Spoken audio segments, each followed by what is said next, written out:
हाँ, यहाँ से पेज कहाँ से आएगा? पेज कहाँ से आना है?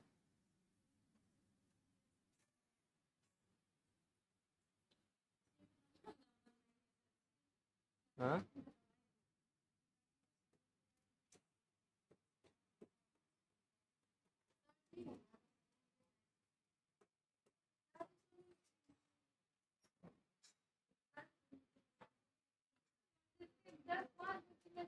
ये पेज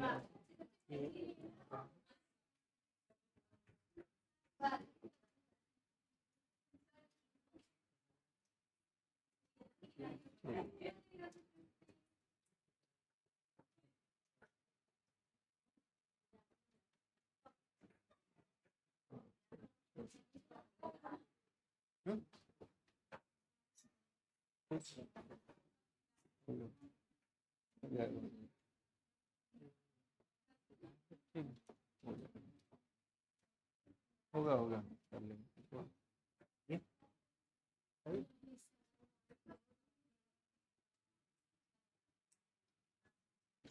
चल रहा है क्या?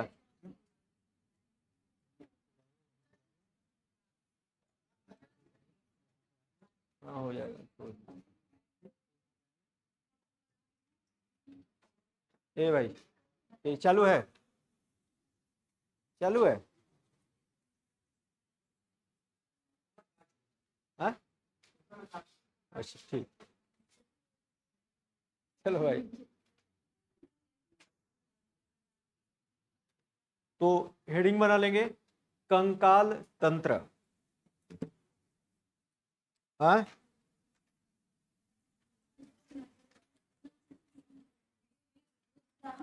कंकाल तंत्र।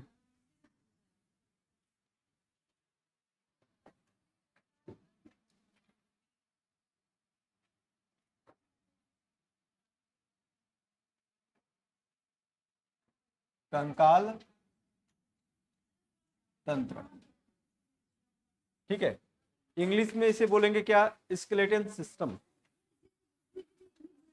कंकाल तंत्र, ठीक है। इंग्लिश से क्या बोलेंगे?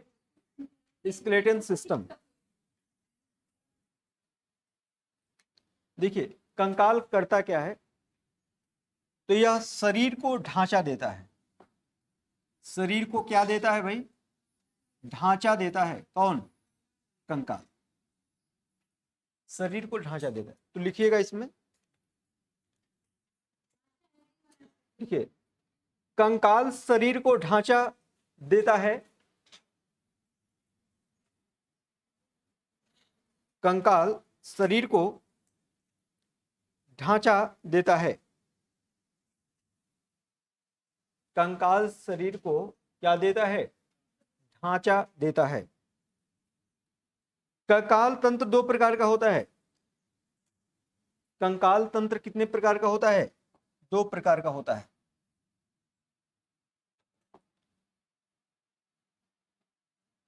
कंकाल तंत्र कितने प्रकार का होता है?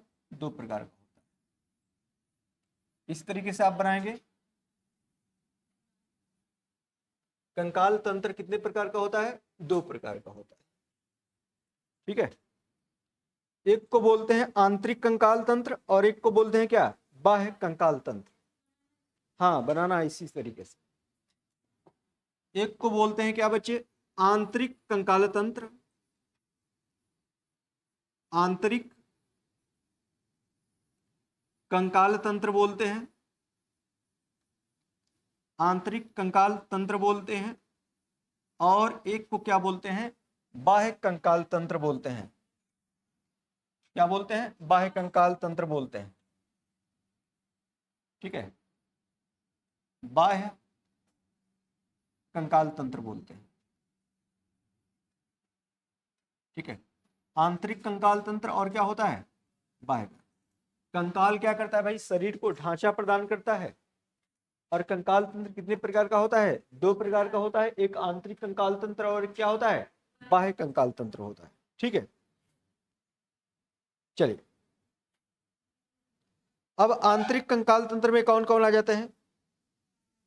यहां लिख लीजिएगा, इसकी उत्पत्ति मेसोडर्म से होती है, ठीक है। इसकी उत्पत्ति किससे होती है? इसकी उत्पत्ति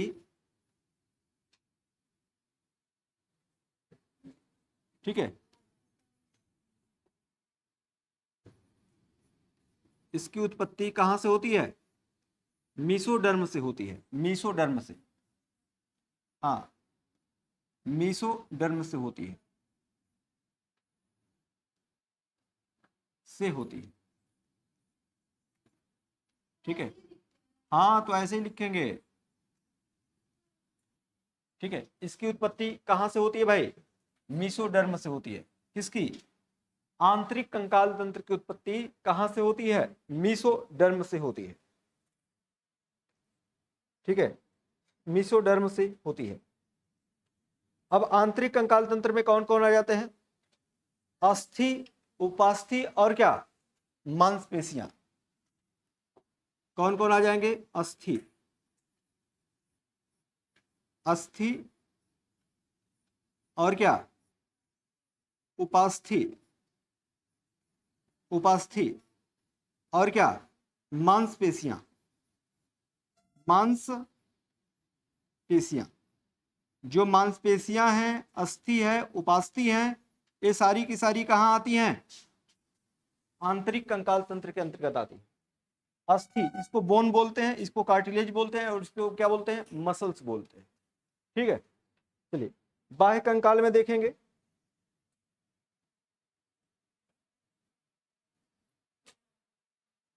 ठीक है, इसकी उत्पत्ति मीसोडर्म और एक्टोडर्म से होती है। इसकी उत्पत्ति कहां से होती है? इसकी उत्पत्ति मीसोडर्म, मीसोडर्म व एक्टोडर्म से होती है। एक्टोडर्म से होती है। मीसोडर्म व कहां से होती है? एक्टोडर्म से होती है।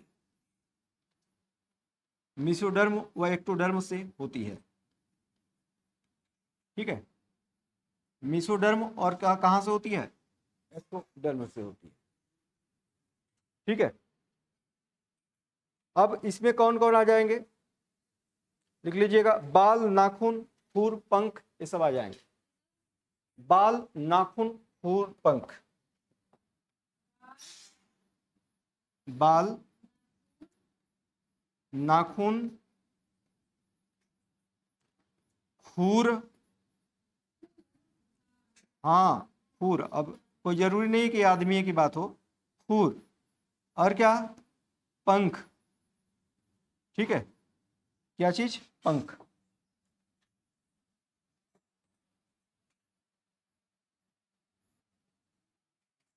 पंख, बाल, नाखून और क्या? खुर, पंख। ये सब क्या है भाई? बाह्य कंकाल बनाते हैं।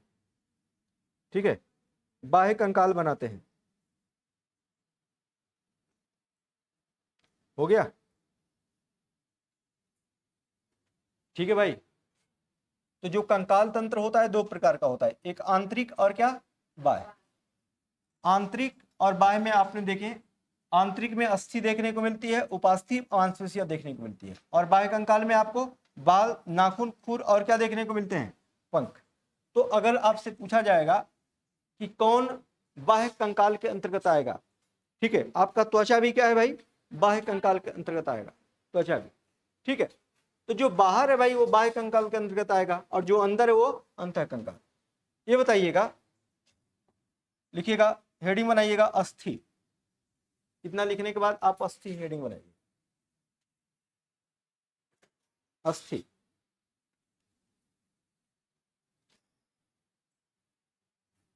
अस्थि हो गया?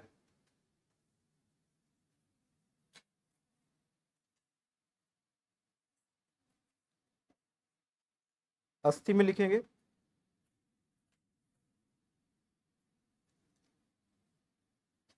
देखिए, अस्थि एक, अस्थि एक संयोजी उत्तक है।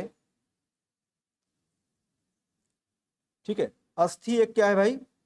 संयोजी उत्तक है जिसमें ओसिन प्रोटीन पाई जाती है। अस्थि एक क्या है? संयोजी उत्तक है। कैसा उत्तक है भाई? संयोजी उत्तक है। संयोजी उत्तक है जिसमें कौन सी प्रोटीन पाई जाती है? ओसिन प्रोटीन पाई जाती है। तो हड्डियों में कौन सी प्रोटीन पाई जाती है? ओसिन प्रोटीन पाई जाती है। तो अस्थि एक संयोजी उत्तक है जिसमें कौन सी प्रोटीन पाई जाती है? ओसिन प्रोटीन पाई जाती है। अस्थियों का अध्ययन अस्थियों का अध्ययन अस्थियों का अध्ययन अस्थियों का अध्ययन ऑस्टियोलॉजी कहलाता है। अस्थियों का अध्ययन क्या कहलाता है? ऑस्टियोलॉजी कहलाता है। अस्थि का अध्ययन क्या कहलाता है? ऑस्टियोलॉजी कहलाता है। ऑस्टियोलॉजी लिख पाएंगे? नहीं लिख पाएंगे? अस्थि का अध्ययन क्या कहलाता है? ऑस्टियोलॉजी कहलाता है। ऑस्टियोलॉजी कहलाता है। अस्थि का अध्ययन क्या कहलाता है बाबू? ऑस्टियोलॉजी कहलाता है। ठीक है। तो अस्थि क्या है भाई? एक संयोजी उत्तक है। इसमें कौन सी प्रोटीन पाई जाती है? ओसिन प्रोटीन पाई जाती है। अस्थियों का अध्ययन क्या कहलाता है? देखिएगा, अस्थियां कैल्शियम और फास्फोरस से बनी होती हैं। अस्थियां कैल्शियम और फास्फोरस से बनी होती हैं। अस्थियां किससे बनी होती हैं? कैल्शियम और फास्फोरस से बनी होती हैं। कैल्शियम और फास्फोरस से बनी होती हैं कौन? अस्थियां। ठीक है, कैल्शियम और फास्फोरस से बनी होती है। ठीक है, अस्थियां किससे बनी होती हैं? कैल्शियम और फास्फोरस से बनी होती है। देखिएगा, अस्थियों का आंतरिक भाग अस्थि मज्जा या बोन मैरो कहलाता है। अस्थियों का जो आंतरिक भाग है, जो अस्थियों का आंतरिक भाग है, उसे क्या बोलते हैं? हाँ, अस्थि मज्जा कहते हैं। ठीक है, जो आंतरिक भाग है उसे क्या बोलते हैं? अस्थि मज्जा। इसे बोलते हैं क्या? Bone marrow. क्या बोलते हैं? बोन मैरो बोलते हैं। बोन मैरो, अस्थि मज्जा कहते हैं। ठीक है, हाँ, यह हड्डी है। आपको क्या लग रहा है? आपको क्या लग रहा है? ठीक है, क्या है? ये अब अस्थि के अंदर का जो भाग है इसे आप क्या बोलते हैं? बोन मैरो कहते हैं। और यही बोन मैरो किसका निर्माण करता है भाई? हाँ, आरबीसी का निर्माण करता है। किसका? आरबीसी का निर्माण करता है। और किसका निर्माण करता है? डब्ल्यूबीसी का निर्माण करता है।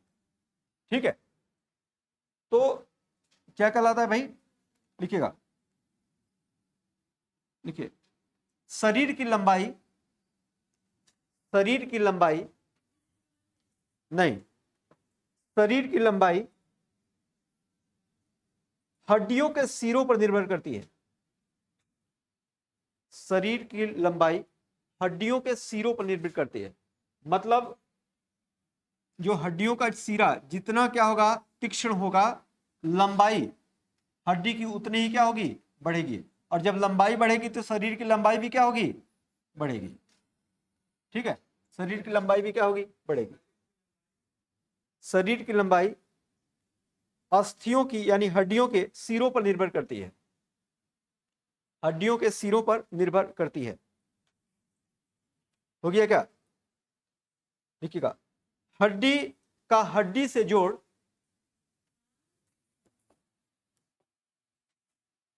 जब अस्थि का अस्थि से जोड़ करेंगे, यानी अस्थि का अस्थि से जोड़, लिखिएगा, अस्थि का अस्थि से जोड़ लिगामेंट कहलाता है। पैरा चेंज करके लिखना है। अस्थि का अस्थि से जोड़ क्या कहलाता है? लिगामेंट कहलाता है। लिगामेंट कहलाता है। अस्थि का अस्थि से जोड़ क्या कहलाता है भाई? लिगामेंट कहलाता है। लिगामेंट। अस्थि का अस्थि से जोड़ क्या कहलाता है? लिगामेंट। मतलब अगर जो हड्डी हड्डी से जुड़ी हुई है इसे आप क्या बोलेंगे? लिगामेंट बोलेंगे।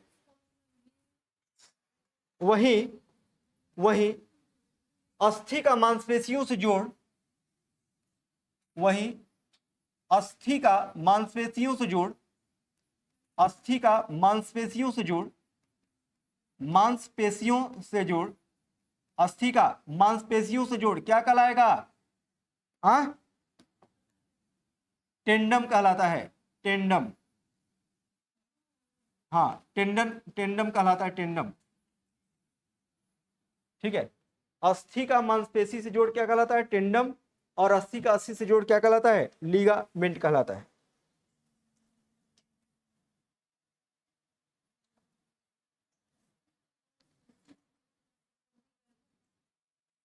हाँ, जैसे मान लीजिए कि ये हड्डी है, हाथ की हड्डी है, और ये क्या है? मसल्स है। तो मसल्स हड्डी से जुड़ रही है तो क्या कहलाएगा? टेंडम कहलाएगा। और जब हड्डी, जैसे ये हड्डी है, इसकी हड्डी और ये हड्डी दोनों जब जुड़ेंगी तो क्या बोलते हैं? लिगामेंट बोलते हैं। ठीक है, और जो लिगामेंट होता है इसके बीच में एक आयल होता है जिसे बोलते हैं साइनोविया आयल। और कभी कभी क्या होता है कि शरीर में यूरिया की मात्रा क्या होती है? बढ़ जाती है।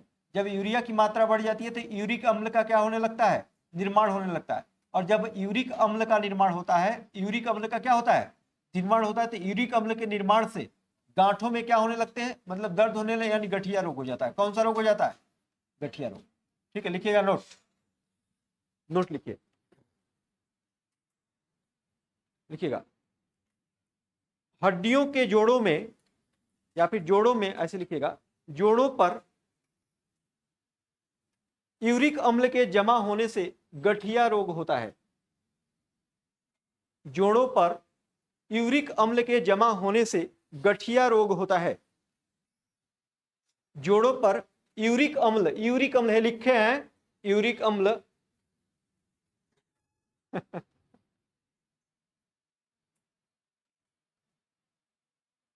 क्या लिखे हैं? यूरिक अम्ल के जमा होने से कौन सा रोग होता है? गठिया। वहीं मांसपेशियों में लैक्टिक अम्ल के जमा होने से थकान होती है। वहीं मांसपेशियों में लैक्टिक अम्ल के जमा होने से थकान होती है। लैक्टिक अम्ल के जमा होने से क्या होती है? थकान होती है। लैक्टिक अम्ल के जमा होने से क्या होती है? थकान होती है। देखिएगा, नवजात शिशु में, नवजात शिशु में हड्डियों की संख्या 300 से अधिक होती है। नवजात शिशु में, नवजात शिशु में हड्डियों की संख्या जमा होने से थकान होती है, थकान। ठीक है, क्या लिखे हैं? हाँ, 300 से अधिक होती है। वहीं वयस्क में हड्डियों की संख्या 200 कितनी होती है? 6। वहीं वयस्क में हड्डियों की संख्या क्या होती है? 206 होती है। कारण यह है कि जो न्यूबॉर्न बेबी होता है, जब वो जन्म लेता है तो उसमें हड्डियों की संख्या क्या होती है? 300 से प्लस। लेकिन बाद में कुछ हड्डियां क्या होने लगती हैं? जुड़ने लगती हैं। जब हड्डियां जुड़ने लगती हैं तो कुछ हड्डियां जुड़कर क्या हो जाती हैं? एक हो जाती है, जिससे हड्डियों की संख्या क्या होती है? घट जाती है वयस्क होते होते। ठीक है, तो हड्डियों की संख्या वयस्कों में कितनी होती है? 206। और नवजात शिशुओं में 300 से अधिक, 350 तक हो सकती है। कितना? 350। और फिर उसके बाद 350 के बाद 270 होगी, फिर उसके बाद 206 होगी। समझ में आ रही बात?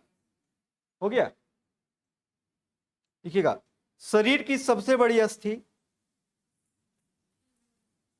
शरीर की सबसे बड़ी अस्थि जांग की अस्थि होती है, यानी फीमर बोन। जांग की अस्थि होती है, जबकि सबसे छोटी अस्थि कान की स्टेप्स होती है, कान की स्टेप्स होती है। शरीर की सबसे बड़ी अस्थि कौन है? फीमर बोन है, फीमर बोन। ठीक है, और सबसे छोटी अस्थि कौन है? कान की स्टेप्स है, स्टेप्स, कान की स्टेप्स। ठीक है, शरीर की सबसे बड़ी हड्डी का नाम क्या है? Femur bone. और सबसे छोटी अस्थि का नाम क्या है? स्टेप्स। ठीक है।